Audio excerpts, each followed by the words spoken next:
El caso de Kevin Bocanegra, el joven abogado que perdió la vida intentando ascender al Nevado del Tolima, ha generado una fuerte polémica en Colombia.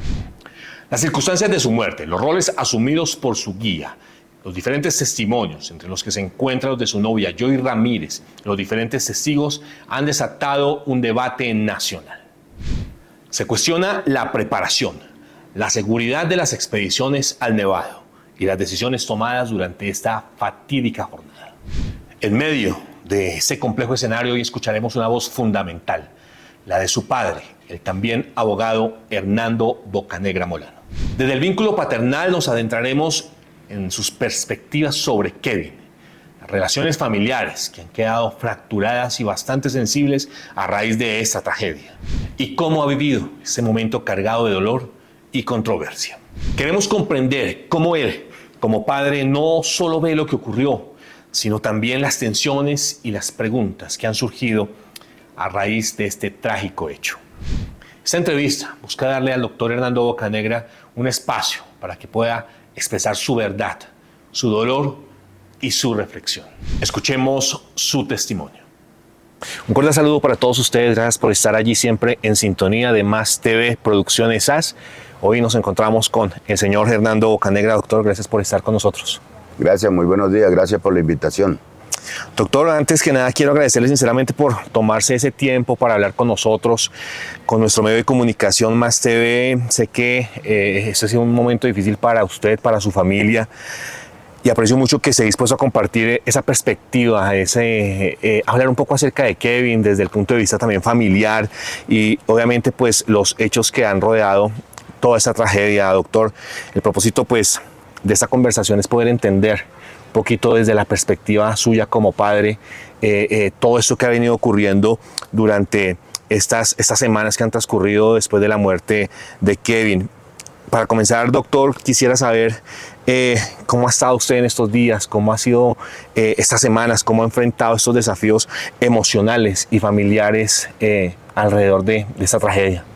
Bueno, pues desde el momento en que me entero del fallecimiento de mi hijo, la situación ha sido bastante compleja, bien complicada, porque pues no es fácil perder un hijo, máxime cuando la llegada de ese muchacho a nuestras vidas, al hogar, fue una especie como de milagro. Nosotros habíamos ya cerrado, como dicen, el tema de la procreación, y de momento encontramos que mi esposa estaba embarazada y para alegría del hogar era un varoncito. Eso nos llenó de mucha felicidad. De hecho, pues se le dio un tratamiento muy especial porque era el varón, era el niño de la casa.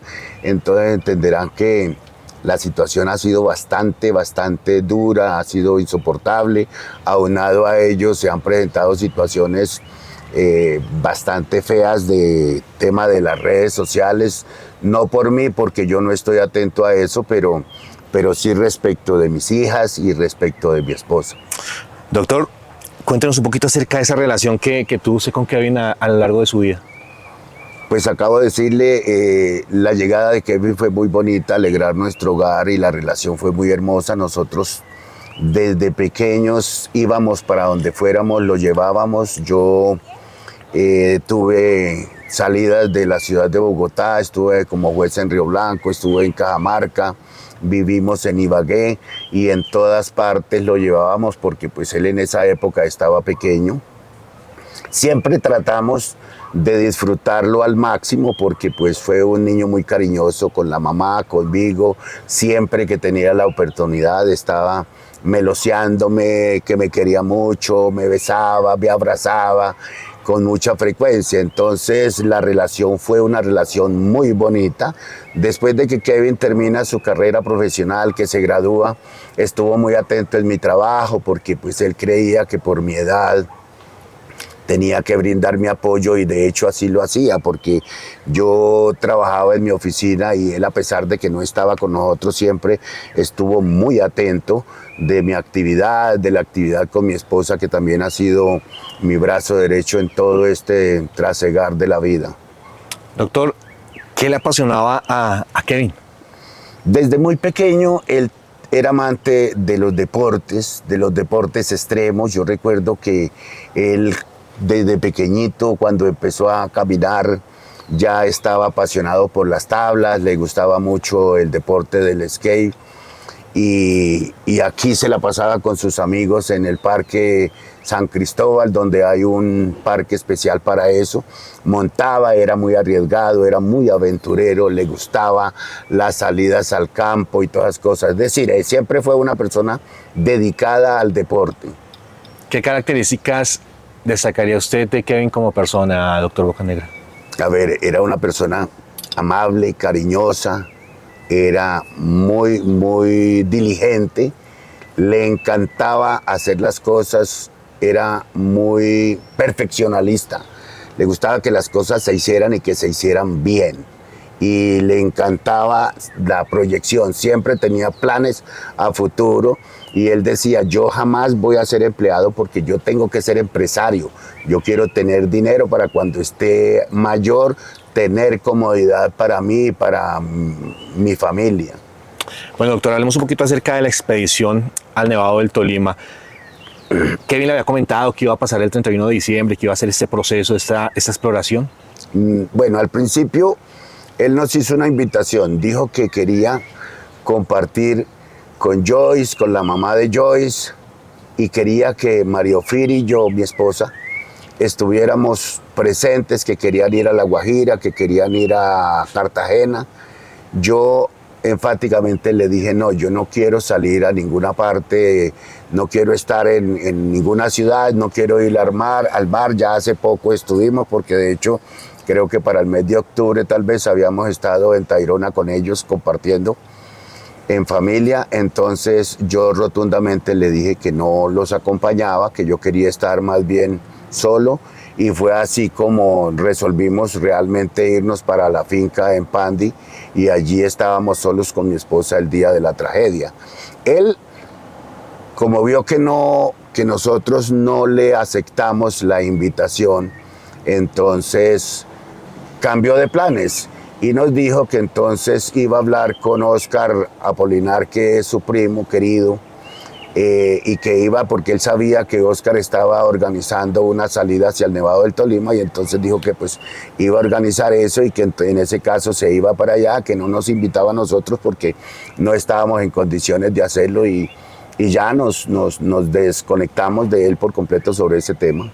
Bueno, se habla de un tema muy importante, doctor, y es de Óscar, ¿no? Que Óscar es su sobrino y es la persona que aparentemente pues hace todo este proceso de esta expedición y como guía. ¿Cómo era la relación de Kevin con Óscar?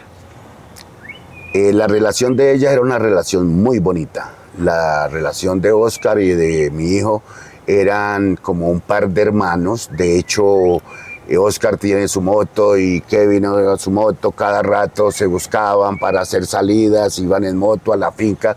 Muchas veces llegaron ellos dos, el uno en la moto de cada cual, con sus parejas, con la mamá de Óscar, que es mi hermana.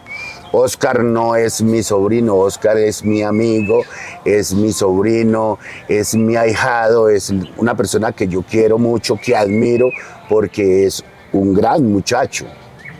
¿Qué día salen ellos para la expedición para el Nevado del Tolima, doctor Bocanegra? Yo no me entero de la salida, pero tenía conocimiento de que Óscar había proyectado esa salida para el día 28 de diciembre. Ellos iban a viajar el 28 de diciembre. Yo someramente me enteré que se iban en transporte hasta Salento, y que de Salento sí ya empezaban a caminar, o desde Cocora. Pues yo la verdad no me preocupé por averiguar detalles sobre eso. Hoy me lamento porque debí haber analizado el tema para haberle podido aconsejar a tiempo. Yo hasta hoy, después de la tragedia, es que he venido a estudiar un poco la situación, y me he dado cuenta de que es una aventura de altísimo riesgo. ¿Cómo considera usted, ahorita que me habla acerca del tema de que no conocía el tema de la expedición, cómo considera que fue organizar la expedición? ¿Hubo irresponsabilidad? ¿Hubo errores en la organización de esta expedición, doctor Bocanegra? Bueno, pues el tema de errores, no sé, puede que hayan existido errores. Kevin, cuando habló con su primo, con su hermano, porque parecían más un par de hermanos que que familiares, que primos cercanos. Él confiaba mucho porque Kevin siempre me habló a mí de que él admiraba demasiado a Óscar Apolinar. Él siempre me decía, gordo, yo quisiera ser como es Óscar, porque es que Óscar es muy guapo, es un poderoso. Óscar es una persona deportista de alta calidad, digamos, de condiciones altísimas, porque Óscar ha representado a Colombia en caminatas en París. Creo que él tuvo alguna vez en una caminata bastante fuerte donde participaron más de 5.000 personas y Kevin lo admiraba. Es decir, si hubo errores, de pronto falencias, no sé cuáles pudieron haber sido porque no conozco en detalle la situación, pero pues Kevin confiaba mucho en él porque Óscar es una persona experimentada. Óscar no era la primera vez que iba al Nevado. Tengo entendido que Óscar había hecho cumbre más de 12, 15 veces y había ido más de 30, 35, casi 40 en 40 oportunidades y nunca había tenido problemas de esta índole. Doc, ¿cómo se entera usted de lo que está pasando con Kevin allí en esta expedición? ¿Cómo es el momento en el que usted empieza a enterarse de todo lo que está sucediendo allí? A ver, nosotros estábamos en la finca, vino hasta la finca un gran amigo mío que es juez en Rovira, el doctor Álvaro Alexander Galindo Ardila, me visitó, pasamos un 31 ameno porque pues la idea mía en principio era estar solo con mi esposa, yo no quería compañía, no me sentía con ánimo de compartir con nadie, no sé por qué razón. Y sin embargo, el doctor Alexander vino con una amiga de él hasta la finca, compartimos, hicimos almuerzo y hacia las 5 de la tarde el doctor Alexander se fue. Después de que lo vi salir, yo tuve como la intención de decirle que me llevara, que me invitara, que si iba a hacer alguna cosa, que nos invitara, pero reaccioné y dije, no, pues si la intención mía desde un comienzo fue estar aquí en la finca solo con mi esposa, que de hecho el año anterior ya lo habíamos hecho, habíamos experimentado y me había gustado ese tipo de soledad al final de año, porque pues soy una persona que nunca me ha gustado el mes de diciembre. Yo quedé huérfano desde cuando tenía 7 años apenas. Mi papá murió un 3 de diciembre y lo enterramos el 5 y obviamente eso a mí me marcó desde ese entonces. Y luego el día 10 de diciembre en Estados Unidos falta un hijo de mi hermana que también me marcó de por vida porque yo estuve presente en el crecimiento de Erwin Ferney Nieto. Entonces a mí el mes de diciembre no me había gustado, no me gustaba y no me gusta porque hoy ya no son dos causas para odiar el mes de diciembre, sino también aunado a ello el 31 de diciembre que le pasa este accidente a mi hijo. ¿Cómo se enteró usted entonces ese 31 de diciembre que eso está sucediendo, doctor? Después de las 5 de la tarde, nosotros nos quedamos allí en casa, solitarios, con mi esposa. Yo me recosté un rato, me había tomado unos tragos esa tarde con mi amigo y me recosté. Hacia las 8 de la noche recibí una llamada de la novia de Kevin, en donde me informaba que Kevin estaba muy mal, que llevaba más de 40 minutos inconsciente y que no sabía qué hacer. Me imploraba, me gritaba a todo pulmón de que los ayudara, que no dejara que Kevin se fuera a morir, que los ayudara. Y yo me levanté y hablé con mi esposa, pero sentí mucha impotencia de las condiciones en que estábamos. Yo había ingerido licor esa tarde y obviamente no estaba en condiciones óptimas para coger el carro y arrancar, y en eso yo he sido consciente porque yo soy una persona ya de edad. Yo no voy a coger un carro por más por más embriagado que me encuentre, de manera irresponsable, y más coger una carretera hacia el lado del Quindío, conociendo yo cómo es de peligrosa la carretera que conduce de Ibagué hasta Calarcá. Entonces, por esa razón yo le dije a mi esposa, le dije, esperemos a ver qué pasa, confiemos en Dios de que a nuestro hijo no le pase nada, y vamos a dormir un rato y hacia las 3 de la mañana arrancamos para allá. Yo, en esas condiciones en que me encontraba, me retiré hacia mi alcoba, oré bastante, le pedí a Dios, le hice negocio, le dije, Dios, yo tengo un cáncer, yo ya viví, yo tengo 68 años de edad, toma mi vida y permítale a mi hijo que siga viviendo. Yo no sé por qué no tuve la condición de hacerme escuchar a esa hora, pero lo cierto es que nos quedamos dormidos finalmente con mi esposa, que quedarse dormido entre comillas, porque la verdad no fue mucho lo que pudimos conciliar el sueño. Hacia las 4 de la mañana que resolví yo viajar, mi esposa me dijo, Gordo, ahorita en este momento no es necesario que viajemos, porque ya nuestra hija Angie Karina Bocanegra va camino hacia Armenia. Ella va para allá y ella se va a personar del tema, entonces nosotros esperemos a ver qué sucede y estemos pendientes para apoyarla de pronto económicamente, porque lo que tenga que hacerse lo puede hacer Angie Karina, que ya va en camino. ¿Ya a esa hora sabían que Kevin había fallecido? No, nosotros no teníamos ni la menor idea y seguíamos orando por la vida de Kevin. De hecho, volvimos a recostarnos, no dormimos, pero estuvimos ahí inquietos. Mi esposa, yo veía que ella manipulaba mucho el celular, y hacia las 6 de la mañana estábamos acostados todavía cuando escuchamos las voces de alguien que llamaba, tía, tía, y ella se levantó rápido y, ¿quién es? Dijo, Erika, su sobrina, y se levantó, y cuando yo escuché la voz de Erika, y detrás de la voz de Erika estaba la voz de mi hija Stephanie, yo de una vez entendí que había fallecido. Yo dije, si ellos están aquí es porque vinieron a darnos la mala noticia de que Kevin ha fallecido. De hecho, yo, cuando escuché a Joy diciendo que Kevin llevaba más de 40 minutos inconsciente, yo perdí todo tipo de esperanza. Yo dije, es muy difícil que una persona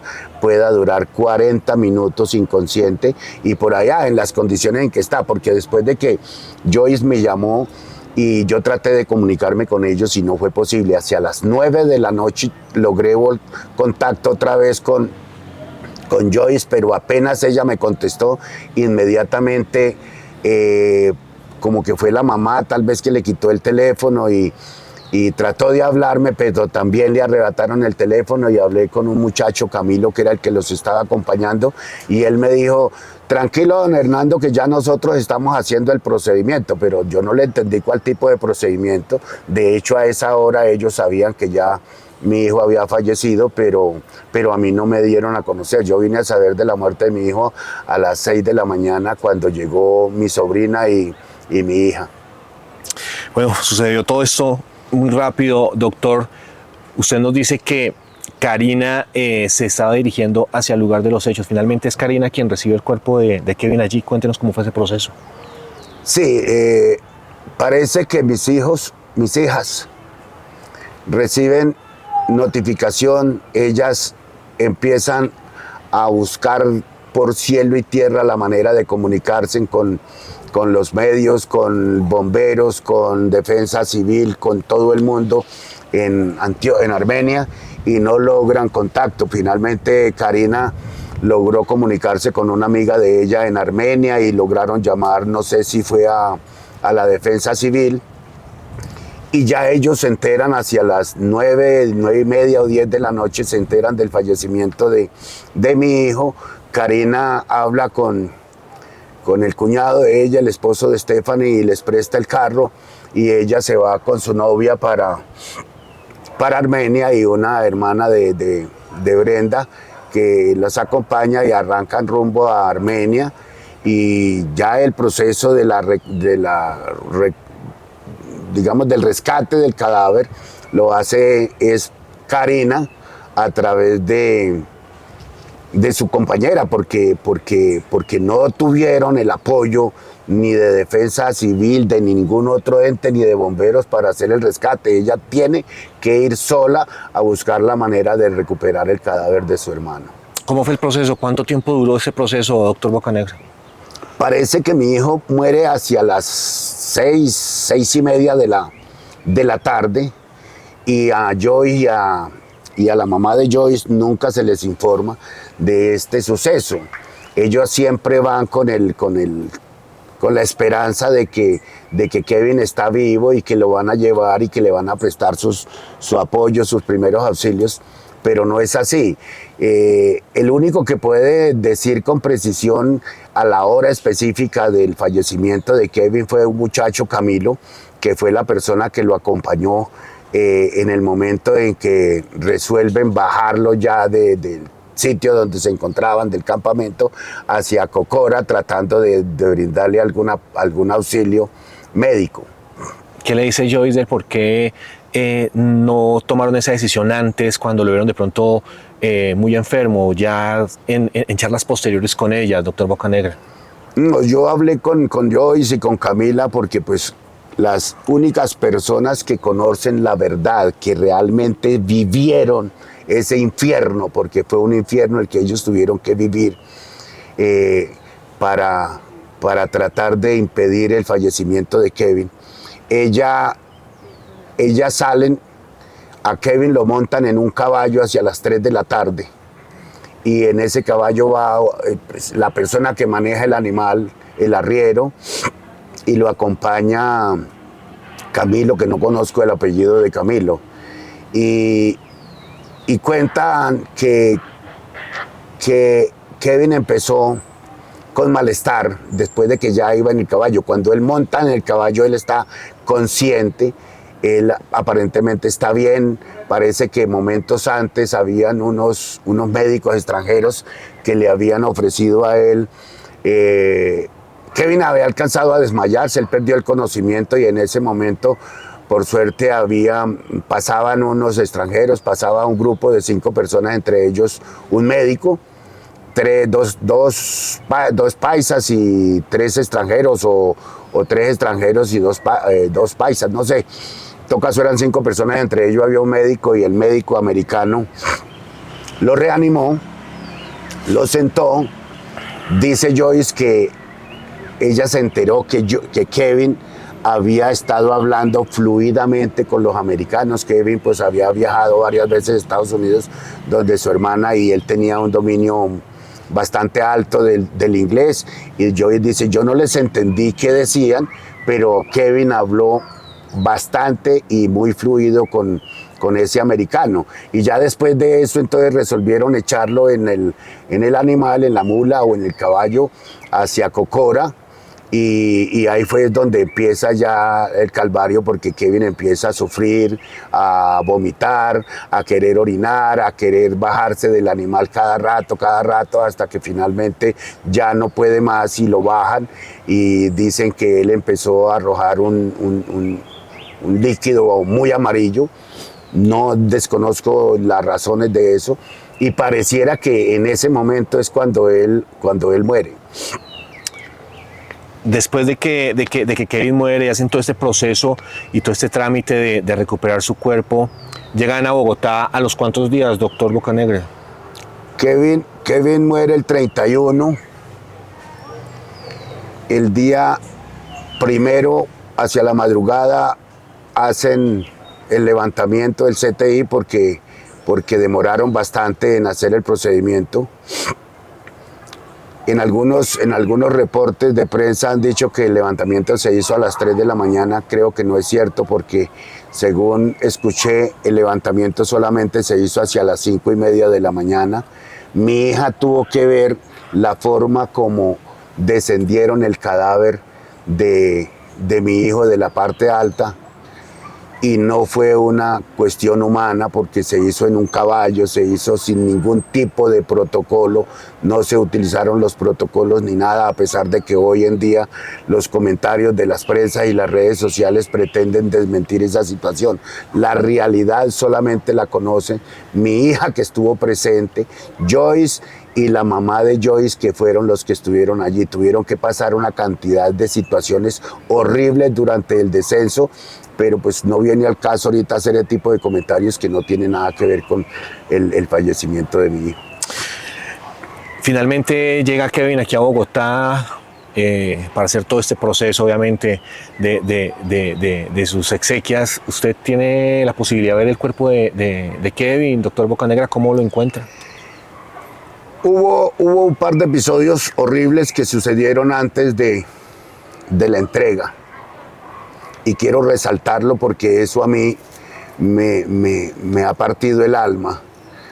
Cuando mi amigo Alexander trató de pedirle el favor muy especial a la fiscal encargada para ordenar la entrega del cadáver, lo atendió muy mal, Luego me llama y me dice: doctor Bocanegra, yo no pude ayudarle con esto porque me encontré con una persona intransigente, no me permitió que le pidiera la ayuda y antes salí regañado. Entonces ahí quedó su hija tratando de hacer la diligencia. Al buen rato hablo yo con mi hija Karina, porque yo tenía mucha preocupación, yo no sabía si tenía que viajar allá, pero pues ya estando mi hija yo consideré que con ella hacía todo porque pues es una niña bastante capaz. Entonces me habla mi hija, me dice: gordo, qué tristeza, porque fui a hablar con la fiscal encargada y me respondió horrible. Yo no creo que esa persona que me atendió sea profesional, porque cuando yo le pedí el favor en calidad de hermana de que si podía de alguna manera agilizar la entrega de mi hermanito, me respondió: usted no tiene nada que hacer aquí, porque aquí en la fiscalía hasta los muertos hacen cola. Eso a mí me partió el alma, que hasta dije de manera acelerada y apresurada, dije: bendito Dios, no estuve yo presente, porque yo no hubiera permitido una vulgaridad de esa de parte de un funcionario, de parte de un fiscal. Yo no hubiera aceptado ese tipo de cosas, porque es que no se trata de un muerto, un perro o cualquier animal, se trataba de una persona digna, y gracias a Dios mi hija tuvo la valentía de decirle: señora, qué pena con usted, pero ese tipo de respuesta no puede venir de un profesional. De suerte que al día siguiente, afortunadamente no la atendió esa misma fiscal, sino ya otra persona encargada, un muchacho. Y dice mi hija, que gracias a Dios ese señor sí la atendió muy diligente, muy juicioso, y fue muy atento. Y antes del mediodía, porque a nosotros nos habían dicho que la entrega del cadáver se demoraba aproximadamente 8 días. Nosotros, en esa desesperación, yo no sabía a quién acudir para pedirle el favor, porque pues uno entiende de que pues deben seguir un protocolo y hacer unos procedimientos, y que de pronto hubiesen existido otras personas que tenían el mismo proceso adelante del tema de mi hijo, pero pues era un favor muy especial dadas las circunstancias de su fallecimiento y dado la distancia, las condiciones y todo. Se estaba pidiendo, era un favor, no un tráfico de influencia como erróneamente lo dijo la fiscal en ese entonces. Entonces creo que esa tarde le dieron la orden, estamos hablando del día 2, le dieron la orden de entrega, y por la pura tarde se vinieron, pero pues mi hija no pudo, mi hija ni sus acompañantes pudieron venirse en el vehículo donde traían el cadáver. El hecho cierto es que el día 3 ni el 4 yo pude ver el cadáver, tampoco estaba en condiciones de hacerlo, estaba partido emocionalmente. Entonces yo esperé con paciencia, yo dije: algún día tendrán que entregarlo, y cuando lo entreguen entonces lo veré en la funeraria. Y fue así. Yo no recuerdo si fue el 4 o el 5 que lo entregaron, porque no tengo presente en este momento la fecha exacta.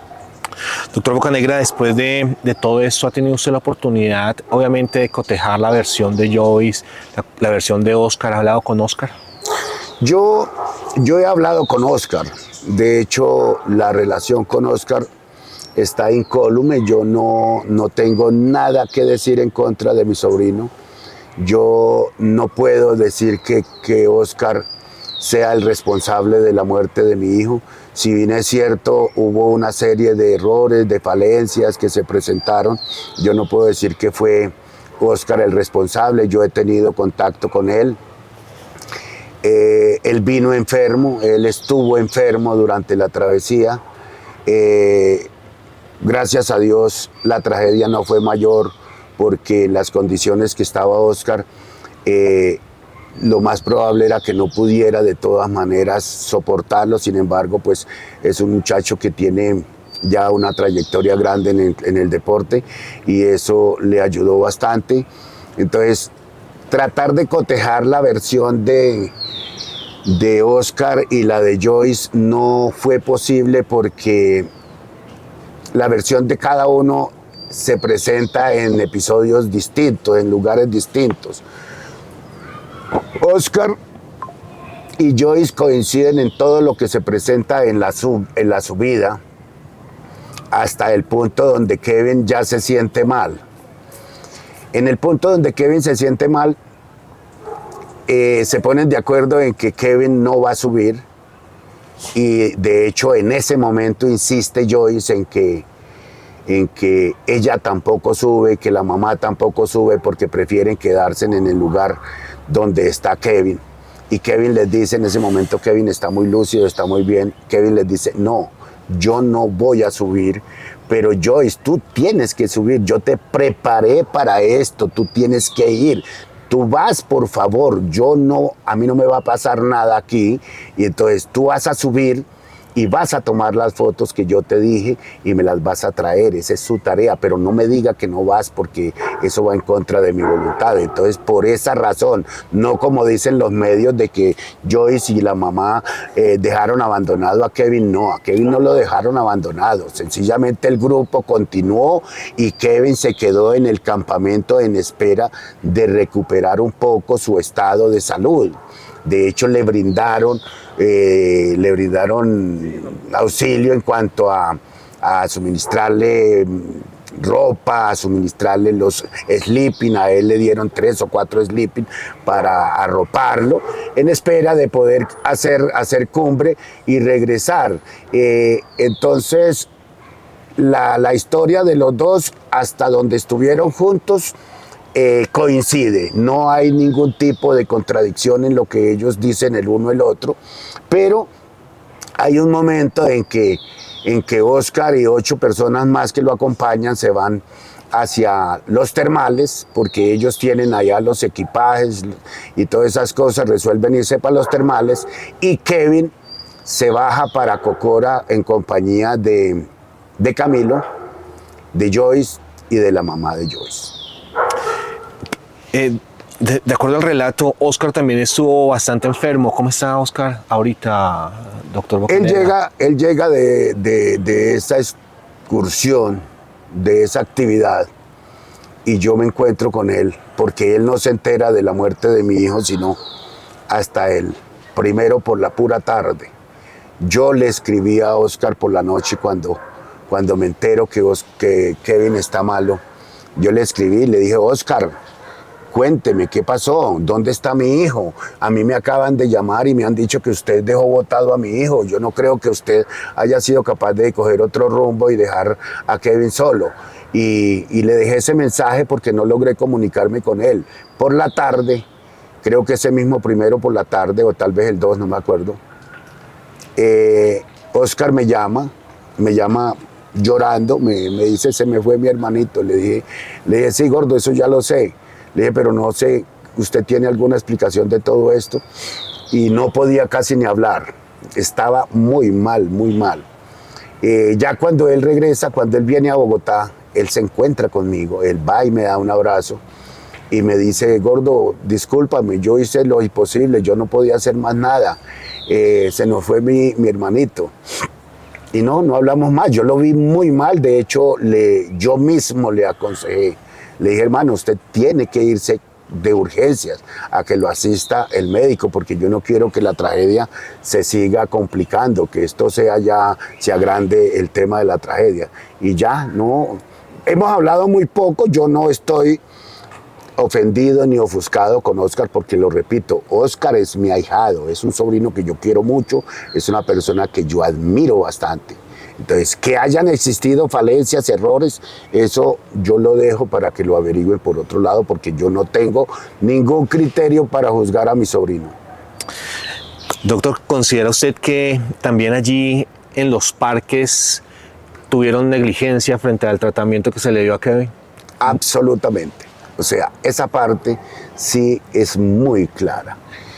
A Kevin no se le brindó. Primero, no hubo ninguna información, como lo dicen los medios, de que hubo enteramiento de las condiciones, de los riesgos, del peligro. No es cierto. A Kevin solamente le hicieron una charla mística, empezaron a decirle que la montaña era peligrosa, que con la montaña tenía que congeniar, que porque la montaña era la que decidía a quién le permitía ascender y a quién no, pero fue una charla mística que jamás, y yo sé que nadie podrá probar en ninguna parte el hecho de haberle suministrado la información necesaria para que Kevin y sus acompañantes, porque el problema no es de Kevin, el problema es de un grupo completo de 12 personas que iban en ese momento. La Administración de Parques Nacionales no les informó, no les exigió el cumplimiento de unos requisitos básicos. Yo estuve revisando y se tienen que cumplir una serie de requisitos y eso no se le exigieron. A mí no me van a decir en este momento de que es que tenía que llevar 10 o 12 guías expertos y acreditados por parques nacionales, porque si una persona llega y pretende ingresar, el parque tiene la obligación de impedirle su ascenso si ve que no cumple los requisitos básicos, que ahí aparecen, el de llevar los medios de comunicación necesarios, llevar el oxígeno, el medicamento, la ropa adecuada, y eso no se exigió, no se hizo por parte de la Administración de Parques Nacionales. Y si lo hicieron, yo quiero que me reporten, que me digan. Ahí se les hizo un derecho de petición que a la postre en este momento ni siquiera lo han respondido. Entonces quisiera que me alleguen, que me presenten a mí las pruebas fehacientes de que efectivamente se cumplió con eso, y que, porque Kevin, de hecho Kevin tenía la manilla de ingreso, quiere decir que por entrada a parques, él había sido aprobado su ingreso indistintamente de que se cumplieran o no con los demás requisitos. Además de eso, no se ofrecieron, no se activó el seguro, no se pudo comunicar con ninguno de las entidades encargadas, pero yo escuché de pronto un video de unas personas expertas y dicen que el Estado no cuenta con los mecanismos suficientes, que para activar, por ejemplo, el protocolo de la recuperación de un cadáver o de una persona accidentada o una persona enferma con un helicóptero, eso es bien difícil, porque tienen que pedir primero una autorización. Después de que tengan la autorización, que se demora 2 o 3 días, tienen que contar con el tiempo, con el clima necesario que permita sobrevolar en la zona, que como todos sabemos es una zona que normalmente no cuenta con esas condiciones para que un avión o un helicóptero pueda sobrevolar para realizar un rescate. Aunado a ello, si se cuenta con la autorización y se cuenta con el clima, tiene que esperar a ver que realmente se den las demás condiciones. Entonces, pensar en un rescate con helicóptero, eso es imposible. Sin embargo, me cuenta Joyce que a ellos les ofrecieron en el seguro y en la poca charla, en la escasa charla que le hicieron, les dijeron que no había ninguna preocupación. En caso de que se presentara alguna emergencia, a ellos les harían el rescate con helicóptero, hecho que no es posible y los engañaron en ese sentido, además de no haberse cumplido. No se pudo ni siquiera tener un medio de comunicación, un contacto, porque la travesía o el ascenso a los nevados no cuentan con lugares específicos donde uno pueda decir, bueno, llego a este sitio y allí encuentro señal para poder llamar a bomberos, a defensa civil o alguna entidad que pueda suministrarnos o prestarnos algún tipo de apoyo. De eso no, y hubo absoluta negligencia por parte de parques nacionales, absoluta negligencia. ¿Las autoridades se han pronunciado al respecto? Este es el momento que yo hasta hoy recibo contacto sobre el tema de la muerte de mi hijo. A mí nadie absolutamente me ha llamado, ni parques nacionales, ni los de la aseguradora, ni en ninguna parte me ha llamado para decirme, oiga, señor Bocanegra, lo sentimos mucho por la pérdida de su hijo, ¿no? O sea, aquí en este país sucede lo que sucede. Yo estuve revisando las redes y estuve revisando los periódicos y resulta que no hay un histórico de este tipo de accidentes. No aparece. Se le hizo un derecho de petición a parques nacionales y no nos han respondido. Pues lo hizo mi hija. Voy a presentarlo yo en condición de padre y creo que lo hago en el curso de esta semana, porque si no me responden, yo voy a llevar esto hasta el límite y si por eso me tienen que matar o lo que sea, estoy dispuesto a dar la vida para que la muerte de mi hijo no quede impune. Doctor Bocanegra, ¿qué opina usted de todo el sensacionalismo que se ha dado alrededor de esta tragedia? Usted como padre. Eso me tiene o nos tiene a mis hijas y a mí al borde de la locura. Hemos tenido episodios graves de psiquiátricos ya, como le pasó a Joyce y a la mamá, y me está pasando a mí, porque es mucho el espectáculo que se ha presentado alrededor de la entrevista que rindió Joyce. Joyce creyó que contándole al mundo lo que realmente había pasado, podíamos crear un grupo para evitar que otras personas sufran las mismas consecuencias que sufrió Kevin. Y resulta que fue lo contrario. El amarillismo ha predominado en todo esto, la gente llama, a mí me han estado llamando, me han estado insultando, de hecho se presentaron algunas publicaciones y me han estado escribiendo y mandándome mensajes y como no le he puesto cuidado a la gente, porque toda la gente lo llama a uno solamente para preguntarle qué fue lo que pasó, y usted qué ha hecho, y usted qué va a hacer, y que usted por qué no demanda, que usted tiene que no sé qué. Hombre, yo soy abogado y yo en esto soy sensato. Yo no voy a atender lo que los demás quieren que yo haga porque yo en eso no me apasiono. Mi hijo, por más que yo haga una cosa o haga otra, mi hijo no lo voy a recuperar. Pero sí me tiene hasta el borde de la locura la cantidad de comentarios amarillistas y morbosos que se vienen haciendo alrededor de la publicación que se hizo por la entrevista que le hicieron a Joyce.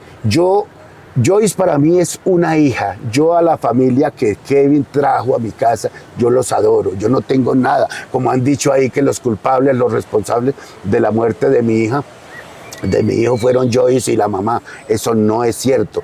Joyce tuvo que subir a cumbre por orden de Kevin.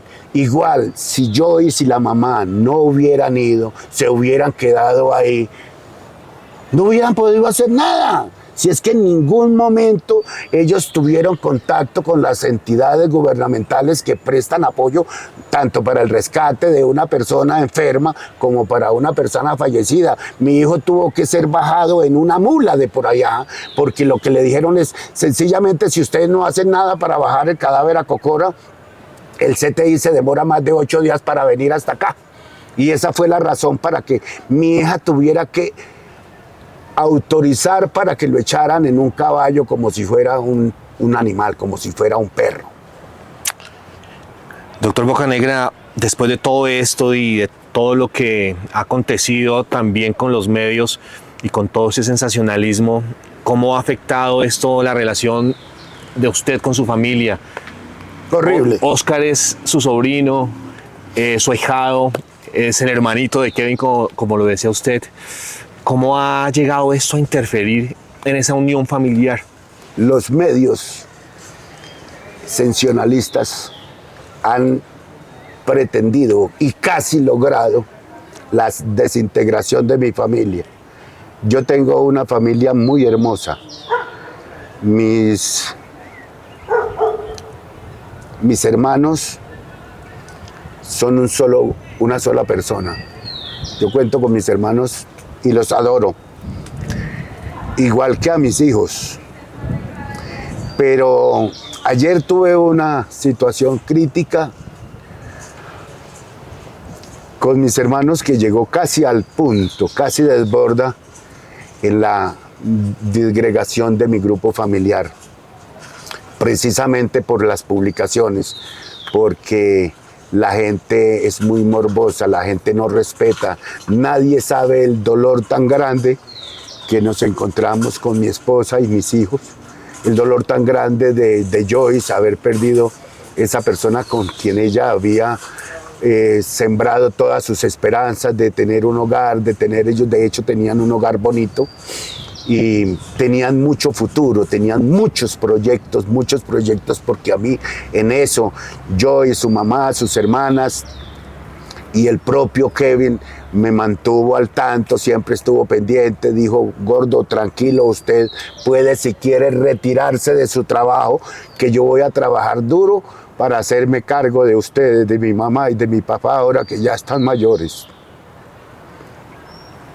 ¿Cuál sería ese legado especial como persona, hijo, que deja Kevin? El legado es su aventura, su capacidad, su manera de ver las cosas, su sencillez, su ser de persona, el ser amigo, el ser el buen hijo. Nunca, a pesar de su edad, a pesar de su corpulencia, llegó a faltarme a mí al respeto. Para nada. Cuando yo lo reprendía ya mayor, sencillamente me escuchaba y después de que recapacitaba, me llamaba y me decía, gordo, gracias por esa educación que aún hoy en día, después de ser yo una persona profesional, sigo recibiendo de ustedes, de mi mamá. Entonces el legado grande es el saber que tuvimos un muchacho honrado, honesto, trabajador, deportista, grande, con ilusiones, y que a nadie, porque Kevin no podrá haber una sola persona que pueda llamar o escribir en alguno de los medios y decir que tuvo un acto deshonesto o un acto perverso con la gente, aun cuando aparece por ahí en algunas partes de las redes de que mi hijo tenía algún tipo de actividad ilícita. Eso no lo sé, no lo conozco y no quiero saberlo ni conocerlo. Doctor, ¿qué lecciones aprendidas podemos tener al respecto de esto? ¿Qué debería cambiarse de una otra manera en esas actividades de montañismo? ¿Cómo lo ve usted como padre de familia hoy afectado por esto? Yo nunca me había preocupado jamás por el tema del montañismo, ni nada de esas cosas, pero a raíz de esta tragedia tan grande, me he visto en la necesidad de consultarlo. Efectivamente, la ida a los nevados es un riesgo inmenso, no solamente en este país, y aquí no se cuenta con los medios necesarios. En esta ocasión me tocó a mí, le tocó a mi familia, es mi hijo. Como es una persona de Colombia no pasa nada, pero llegará el día en que esta tragedia la tenga que sufrir un extranjero y entonces vendrá el problema grande para el país porque no tenemos los medios necesarios para enfrentar un tipo de accidente como este que acaba de presentarse. De hecho, se han presentado muchos, pero muchos accidentes porque yo en el tiempo que llevo revisando me he enterado que han sido muchas las personas. En el año 2021 murió un niño de 21 añitos nomás, en idénticas condiciones. Eso no lo conocieron sino 2 periódicos, tal vez. Yo no llegué a enterarme jamás de esa situación. O sea, falleció un niño de 21 años y en el parque se le acabó el oxígeno y pare de contar. ¿Responsabilidad de quién? Del niño por haber subido. por no haber cumplido. ¿Acaso es que la entidad de parques nacionales no está en la obligación de exigir el cumplimiento de unos requisitos básicos e impedirle a la gente que no lo cumpla que no suba? Porque todo el mundo sabe que una vez empieza el ascenso desde Cocora hacia arriba, la gente ya está en peligro. 20 metros adelante, de ahí en adelante se asumen riesgos. De hecho, esa es, considero yo, la razón por la cual se exige un seguro de vida. ¿Con qué propósito? Con el propósito de disuadir o disminuir algún tipo de responsabilidad. A mí no me van a salir con el cuento ahorita de que es que como la compañía aseguradora pagó una bendita miseria por el entierro de mi hijo porque se le dio lo peor. Cuando fueron a revisar el tema, resulta que a mi hijo tenían que enterrarlo, llevarlo a una bóveda en el apogeo, lo más barato que se encontró, como si se fuera a enterrar un perro, vuelvo y lo repito. En el apogeo, mis hijas han tenido que afrontar unos costos elevados para poderle dar a mi hijo un entierro digno, como sucedió. Tuvieron que contratar en la funeraria la mejor sala de velación y asumir los costos porque eso no lo cubría el seguro.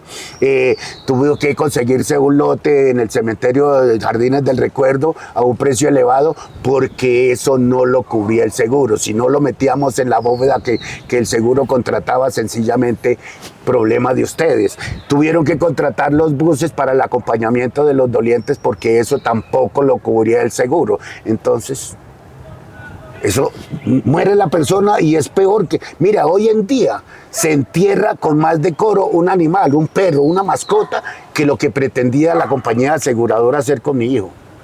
Y eso va a ser obvia de reclamación, porque yo eso no lo permito. Yo me he mantenido al margen de todo eso porque mis hijas no quisieron que yo me involucrara en el tema del entierro, de que yo fuera a hacer las diligencias. Ellos, por mi edad, dejaron que yo no me metiera en eso. Pero yo ahora que ya estoy empezando a respirar un poco, después de esta tragedia tan grande, voy a tomar medidas y voy a hacer las reclamaciones que sean del caso, porque no voy a permitir la muerte de mi hijo tiene que servir al menos como ejemplo para que el Estado tome las medidas y no se sigan presentando este tipo de situaciones y queden allá en la oscuridad, como mucha gente que desaparece, que se pierde en el ascenso al Nevado y nunca salen ni siquiera por la prensa, como dicen vulgarmente. Doctor Hernando Bocanegra, ¿ya ha tenido acceso a la autopsia? ¿Ya le entregaron la autopsia de Kevin? La verdad, yo en este momento no he hecho ninguna gestión de necropsia, ni de autopsia, ni de epicripsis de la muerte, las consecuencias. Sé que en Armenia se ha iniciado una investigación de carácter penal por parte de la Fiscalía y era lo mínimo que debía hacerse porque pues mi hijo no se suicidó. Mi hijo murió y hay que revisar si existe responsabilidad penal de alguna persona. Eso termina en nada porque yo conozco cómo funciona la administración de justicia en este país. Yo sé que dentro de 10, 15 años no habremos obtenido respuesta absoluta sobre ese tema. Lo más probable es que la investigación resulte archivada, como sé que va a suceder. No pretendo participar, a no ser que me toque forzosamente comparecer a la Fiscalía a rendir alguna declaración o que me citen de pronto como víctima. De resto procuraré no hacerlo porque con una investigación penal no recupero a mi hijo. Mi hijo no me lo va a devolver absolutamente nadie. Entonces, la Fiscalía verá qué va a hacer. No he reclamado necropsia ni nada de esas cosas porque no la he necesitado. Tendré que ponerme a hacer una serie de gestiones administrativas y para ello pues voy a necesitar solamente el acta de defunción, que esa sí ya la tengo y ya. A mí no me han llamado de la Fiscalía, del CTI, de ninguna parte me han llamado para recibirme una versión. Pues les agradezco a ustedes que por lo menos Más TV se preocupó por escuchar de mi parte al menos mis sentimientos, al menos qué pienso sobre esta situación. porque nadie hasta hoy he permanecido allá en la clandestinidad, como pasa con mi esposa. Pero a cambio de eso, sí, mis hijas han estado reprimidas, han estado atacadas, asediadas por todas partes. A mi hija, a Angie Karina, la psicóloga que fue la que recogió a mi hijo por allá en las condiciones ya mencionadas, le hicieron una entrevista y en el momento en que ella pretendió hablar de responsabilidad, inmediatamente le cortaron y no pasaron sino lo que convenía nomás.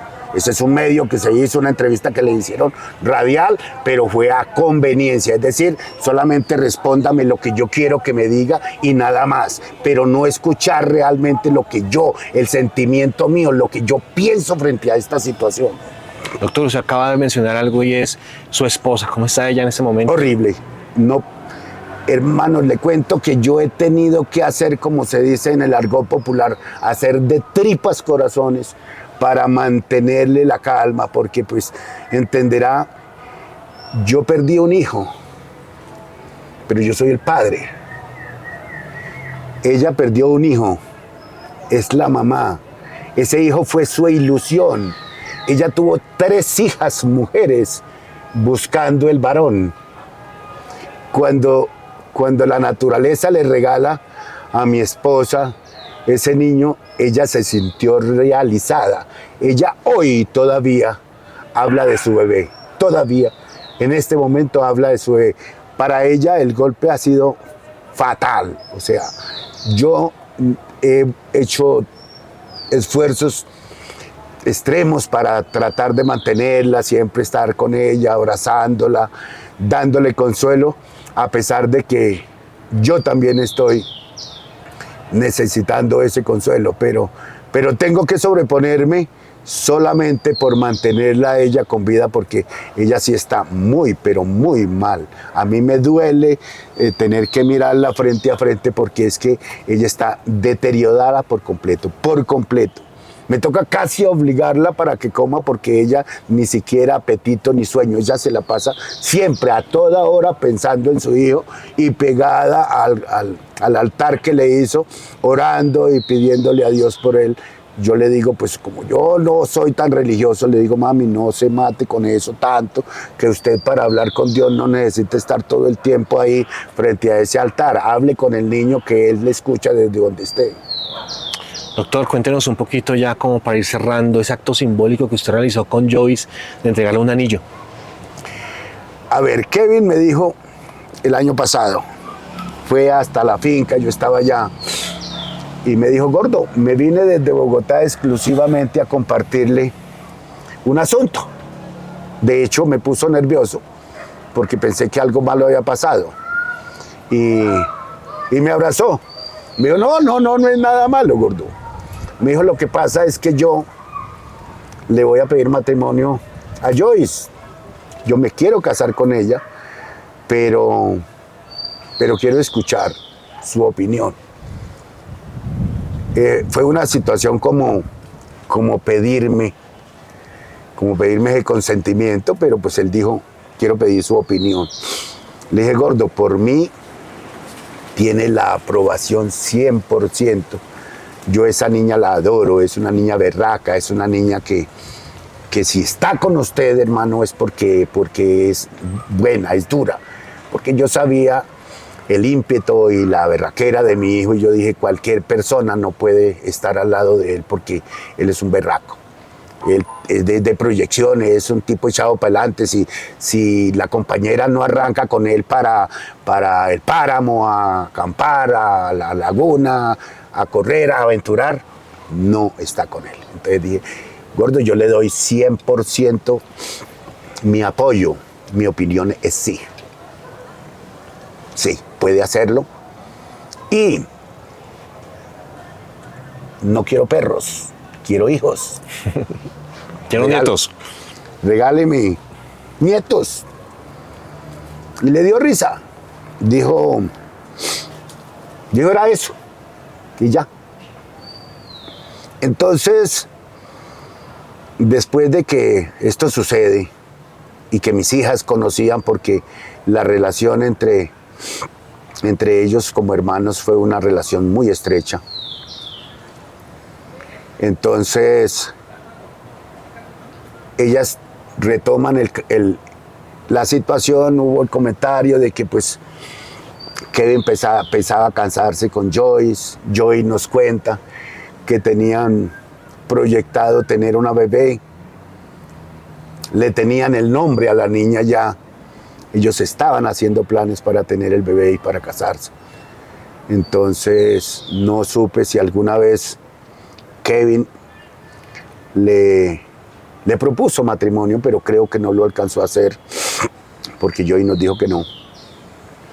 Entonces mis hijas tuvieron la idea de hacerle el homenaje póstumo a Kevin, de pedirle matrimonio a Joyce de manera simbólica.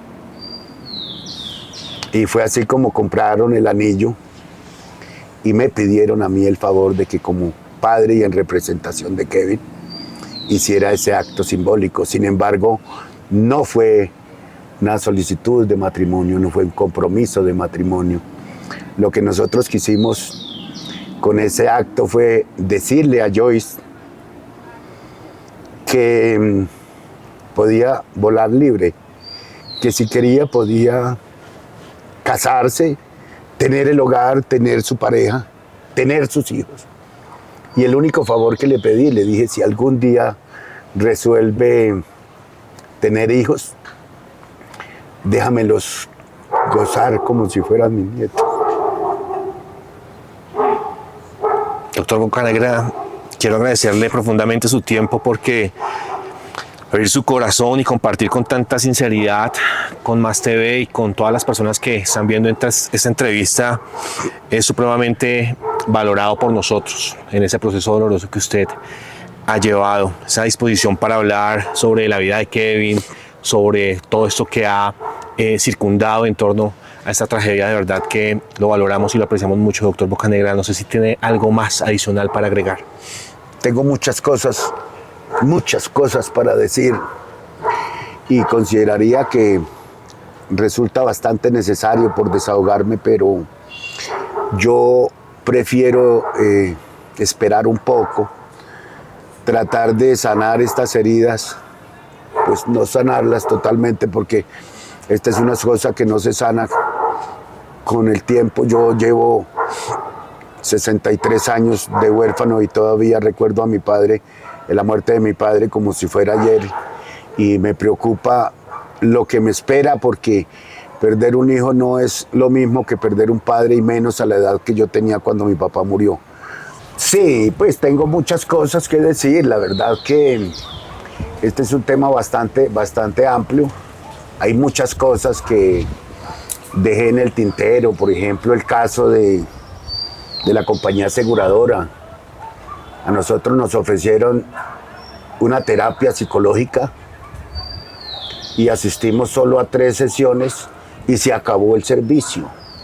Yo considero que 3 sesiones de terapia no son suficientes para encauzar el duelo de una persona que pierde a un ser querido. La niña que me atendió me dijo que pues la culpa no era de ella porque la aseguradora solamente los habían contratado por 3 sesiones y ya. 3 sesiones para cada uno de las 3 hijas, para mi esposa y para mí. En ese tiempo prácticamente tuvimos la oportunidad de interactuar con la psicóloga frente a los generales de ley, como se dice. Solamente me conoció y supe quién era. De resto no hubo un trabajo serio como corresponde, en donde lo encaucen a uno, le diga, mire, en estos momentos de dolor usted tiene que hacer esto o aquello, porque el tiempo fue insuficiente. Y pues una cantidad de situaciones, pero que yo quisiera reservarme y que si hubiese la oportunidad de pronto más adelante de hacer un reporte similar ya un poco más amplio, ya un poco más tranquilo, ya un poco más sin tanta presión, porque es que en este momento me tiene agobiado es el tema del acoso tan grande que le están haciendo a mis hijas y a Joyce y a la mamá. al punto de que inclusive los mismos familiares, la misma familia mía, se ha encargado de hacer comentarios de pronto inadecuados, inapropiados en estos momentos de dolor. Y yo estoy tan sensible que cualquier tipo de publicación que haga mi familia la siento como si viniera dirigida hacia mí. Entonces yo esperaría que a cambio de ese tipo de mensajes, de ese tipo de comentarios, hubiera una voz de aliento, porque es que nosotros en este momento merecemos no solamente respeto, nosotros necesitamos que sean consecuentes con la situación que estamos viviendo. Esto no es fácil.